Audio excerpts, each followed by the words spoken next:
Chapter 12, Day 7, Sphere 6, Heru. Heru, man's waking consciousness and will, freedom of choice. As we all know very well, the emotional and sensual part of man's being, the animal spirit and animal portions of the brain, develops way ahead of the intellectual and moral sides. And since the emotional and sensual nature cannot provide us with adequate guidance in life, it would be disastrous were it not for the fact that we have been given a means to transcend the influence of blind passion and make decisions based on our understanding and reason. This is the function of our will, which is symbolized in the Kemetic tradition by Heru. The importance and function of the will has been clouded by the popular concept of free will. It gives the impression that there is a will that is not free, and one that is, when in reality, the will is by essence man's endowment of freedom. While the other 10 parts of man's spirit impel man to act in accordance to their laws, the 6th sphere impels man to seek freedom and is the means therein. This freedom expresses itself in man's ability to choose between the various emotions or ideas that may indicate a course of action. As the agency of freedom, the will enables man to ignore both the lower animalistic part of being as well as the divine law. We must keep in mind, however, that this freedom was granted to man to enable him or her to transcend the lower blind impulses in favor of following the law of God. The freedom to choose, especially in regards to the law of God, was granted to man, first and foremost because of the fact that she or he is made in the likeness of God. One of the fundamental attributes of God is the freedom from limitations. This is the projection of Amen, Sphere 0, in man's will, Sphere 6, the manifestation of the infinite in the sphere of the finite. While man's intelligence differs from that of some animals in the degree and manner in which it is expressed, the will is a faculty that man and only man possesses. From the spiritual perspective, man can only be entitled to the honor of serving as the vehicle of God's manifestation in the world by accepting the law of God out of understanding and love for truth and for God. It is important to understand that God could have just bound man to live by instinct, compelled to follow divine law, like all other creatures. Identification with the person, lack of consciousness, and the absence of the will. The essence of the will is freedom of choice. By this is meant that behavior that has been initiated by emotional or sensual impulse has not been freely initiated. It is an act of desiring or wishing. Because the lower self, the persona, is controlled by and always acts in service of the emotional and sensual nature, the animal spirit, no behaviors originating in the person and its faculties, the intellect and imagination, are acts of willing. Deep reflection and analysis will always reveal the presence of the emotional or sensual influence at work, i.e., actions originating in the persona are based on likes, dislikes, fears, loves, quote-unquote, hatreds, simple or complex rationalizations of emotional motives, beliefs, etc. From the spiritual Kamitic perspective, An act is a willed act when it is based on the divine law. This is why in the so-called final judgment, or psychostasia, the standard against which the will, heart, of the deceased initiate is weighed is the divine law, symbolized by the feather of Ma'at. Even though freedom is the essence of the will, every act of an adult is, technically, preceded by a consensual acceptance of the behavior indicated by our thoughts, imaginations, and emotions. But since the consent is given in the absence of a clear understanding that we are free, the will, in this instance, is said to be acting blindly. For example, we accept the emotional or sensual impulse to do something, for whatever reason, without truly realizing that we have made a choice, and consequently exclaim that we had no choice because we are only human, or that it was to be expected. This was metaphorized in the Kemetic tradition as Heru the blind, Heru Kinti a Ma'ati. In the general literature of spirituality, this condition is symbolized as the state of sleep in which the masses find themselves. When the consent to such behavior is given with the clear understanding that we do have a choice, but engage in intellectual rationalization so as to indulge in the act, then such behavior was symbolized as the principle of evil, Set, which later became the basis of the Christian Satan. I have dealt at length on this subject in Nefer Volume 2. It is important to emphasize the fact that these two pseudo-wills are the result of behavior that must originate when man takes his or her person, lower part of being, as the true self. To summarize this section, we must realize that in reality, the behaviors of such people do not qualify to be called acts of the will. In reality, they are acts born of desire, emotions, identification with the self, and the birth of the will. The Pert M. Heru, becoming awake or coming forth by day. If the false wills have their origin in the identification with the persona, the true will, Heru, must have its origin in man's identification with the higher, true self. In the extended metaphoric, so-called mythological style of presenting this type of information, the ancient Egyptians explained the birth of the will/Heru as the result of the union of Osar and Oset, Isis. In today's psychological language, it is the result of taking the attributes of God dwelling in man's spirit, Osar, into trance, symbolized by Oset. It's a common psychological event. A person, for example, makes choices in life based on his self-image as an actor, because this was the image he took into trance. He spent thousands of hours daydreaming and visualizing himself acting, living the life of an actor, enjoying the fruits of such labors, etc.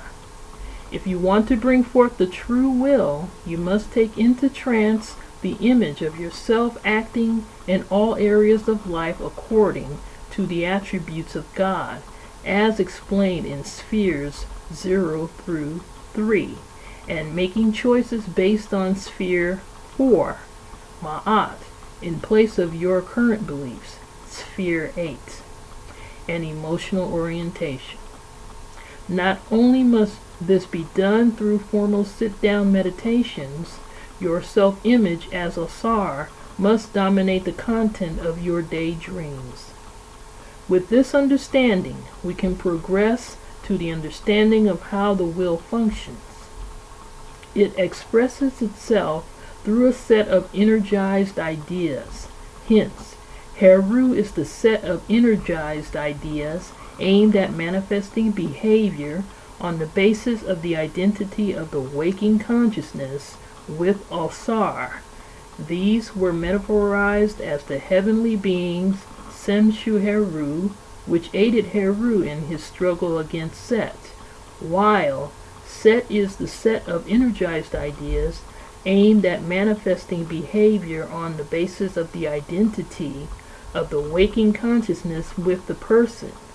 These were metaphorized as the 72 who made up the confederacy of Set. It is thus that we must understand the origin of good, Heru, and evil, Set. Unlike Judaism, Christianity, Zoroastrianism, and Manichaeism, which framed good and evil as opposing attributes of the two highest divisions of reality, good originating in God and evil originating in an equally powerful entity, the Kemetic tradition classified them as expressions of man's waking consciousness and will. We must note that the other religions got themselves into the bind of conceptualizing a dark force that could fight God to a stalemate, because they misinterpreted realities like death, storms, earthquakes, and other natural disasters as evil. Unable to reconcile the reality of such events with their conception of God as the source of all good, they invented a co-equal antagonist for God. Obviously, they failed to realize to this day that this belief has destroyed their claims of professing a monotheistic religion. Worse than that, by hiding from the vast majority of people the nature and source of evil, placing it outside of people's being, and giving it a superhuman divine status that not even God can abolish, they have doomed mankind to the decadence and wars that have ravaged the world. The struggle to establish the will and the victory of Heru. We are all very well aware of the struggle that we must often engage in to establish our will. During the first part of our lives, our will, freedom to choose, is negated by our lack of consciousness and our enslavement to the emotional, sensual part of our being. This is symbolized by Set and Heru the blind. Unfortunately, the majority of people in the world do not transcend this expression of themselves in the world. In the few in whom the understanding of their divine nature is awakened, a mighty struggle must be gone through in order to replace the old with the new. In the Kemetic spiritual tradition, this struggle was symbolized by the combat between Set and Heru. This is not a struggle between different parts of man's being, but a struggle between two expressions of the will. This is the reason for the Heru Set icon, which depicts Set and Heru back to back. It symbolizes the struggle between the beliefs and life goals generated by the pseudo-will, which is based on the pseudo-self, the persona, source of the personality traits, now opposed by the knowledge and life goals generated by the will of man acting in harmony with the will of God to establish the identity of the self with Asar, the manifestation of God in man's spirit. This struggle is caused by the inner conflict experienced by initiates as they wrestle with their desires to gratify their emotional and sensual nature, to choose on the basis of their logical mind and earthly experiences versus the impassionate revelations of truth from the wisdom faculty, Tehuti, or its surrogate oracles or the understanding of divine law, ma'at. It is the apparent inner conflict of having to choose between one's personal interest over that of the whole. It is the struggle to decide what will rule the life of man, materialistic goals and means or spiritual ones. We saw in the Tehuti chapter, day 3, how this apparent conflict was resolved in favor of Heru. The metaphoric presentations which award to Heru the kingdom of Geb, the god of the earth, i.e., made him king of the outer world, are to be understood as the victory of the will over man's waking state. This understanding gains greater value when we consider the fact that many cultures exalt living by feelings, sensualism, and opinions over living by truth. Consider how Westerners are persuaded to take action and to accept an idea or product. Hardly ever is there an appeal to truth and reason, always to their feelings and taste buds. This is so even in the most important issues, the election of a president. The other outcome of the victory of Heru is the establishment of Osar as king of the subconscious life of man, the Duat, Amenta, or the underworld, hidden world. What is symbolized here is the cessation of the conflict between man's desires, subconscious nature, and his or her spiritual ideas. The Uchat Aku. Seeing versus hearing your way through life. A great deal of insightless stuff has been written about the major icon of Heru, the Uchat Aku, or right eye of Ra. It is merely a metaphor for seeing as the basis of thinking versus hearing. It is the difference between basing our decisions and logical thinking on observable or empirical data than on mere information, definitions, and descriptions. For example, some religions are limited to giving man a description of God, while others teach man to experience God dwelling in his or her spirit. Did you experience God as Father, or were you told so? Do you know from experience that man is an animal, or were you told so? Do you believe that you have a spirit, or have you experienced it? A great deal of murderous mischief has been perpetrated in the world by people who have elevated what they have been told and taught to the level of facts and truth. So conditioned are they to living by hearsay that it is enough for them to accept certain statements on the strength that they came from certain authorities. The metaphor of the Uchat is extended in the fact that you cannot see in the darkness, but you can hear, meaning that to live by what you have been told is to live in darkness. To see, you must have light. If you saw or experienced it and say that you did, it is so. If you heard about it, it does not follow that it exists. This way of basing one's thinking and beliefs on what has been heard but not experienced is a trait of the immature man, Sahu part of the spirit. It is one of the chief traits that allows satanic individuals to exploit the masses. It is of great importance to note that in the battle between Set and Heru for the control over man's earthly life, Set's major strategy consisted in gouging out Heru's eye. Heru's victory over Set came about from Tehuti's restoration of his sight. It was this restored sight that Heru, in turn, offered to Osar for his resurrection. In the psychostasia, weighing of man's will/heart, this is another aspect of man's life that is weighed. Ma'ah, the basis of ma'at, means to see. In other words, righteousness can only be achieved from basing our decisions on empirical data, of which seeing is the chief representative.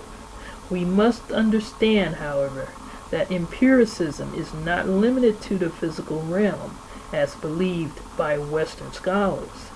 Many of the non-Western religions are based on the acquisition of direct and actual experience of spiritual realities, including the attainment of oneness with God. When we say we think or believe, we admit that we do not know, that we have not witnessed. Therefore, to believe in God is to reveal that one has not witnessed or experienced God. Although this is not a requirement for righteousness, thank God, a daily striving to its realization is enough. The main function of the will. The faculties corresponding to spheres 7, 8, and 9 are the tools through which the subconscious is programmed. The function of the sixth sphere is to control, according to the laws framed in the fourth and fifth spheres, what sphere 7, 8 will program into the subconscious, sphere 9. In other words, we must maintain constant vigilance and censorship over the images and thoughts that enter into our sphere of awareness. This is one of the most important reasons for the prohibition of the use of intoxicants. They reduce the wakefulness that is needed by the will to control what is programmed into the subconscious. Assignments. The night preceding day 7 of TOLM, Heru Contemplative Meditation. 1. Review the material given in this chapter, as well as the preceding sections wherein Heru would discuss. Additional data should be looked up through the index. 2. Go into trance using the instructions given in Chapter 5. You may also have a TOLM partner assist you with trance induction through Ari Saung. 3. Once you are in trance, see signs of trance in Chapter 5. Recall to mind, contemplate situations in which you violate the laws of the Heru part of your spirit. Write down these situations as detailed scenarios. Take note of when, where, and with whom, what is said and done in these situations. You will use this scenario in your work in the days ahead. If you are not able to maintain yourself in trance as you perform this introspection, continue with the deep breathing through the contemplation. 4. The following questions will also assist you in your introspection. Heru Questionnaire. It is of utmost importance to note the answers of these questions are to be sought in what your behavior shows and not what you say, know, or believe about the subject, i.e., the question concerns your ability to do and not just your knowledge of the subject. 1. To what extent do you manifest your freedom from emotions and conditionings in your decisions? 1. If always, you have 17 points. 2. If half of the time, you have 10 points. 3. If less than half of the time, you have no points. 2. Is your Ma'at score 50 points or more? If yes, you have 9 points. 3. To what extent are your decisions in life based on spiritual versus materialistic concerns? I.e., do you place your spiritual concerns, How will an event in your life affect your spiritual development above your worldly needs? 1. If in all situations, you have 17 points. 2. If in at least half of the situations, you have 10 points. 3. If less than half of the time, you have no points.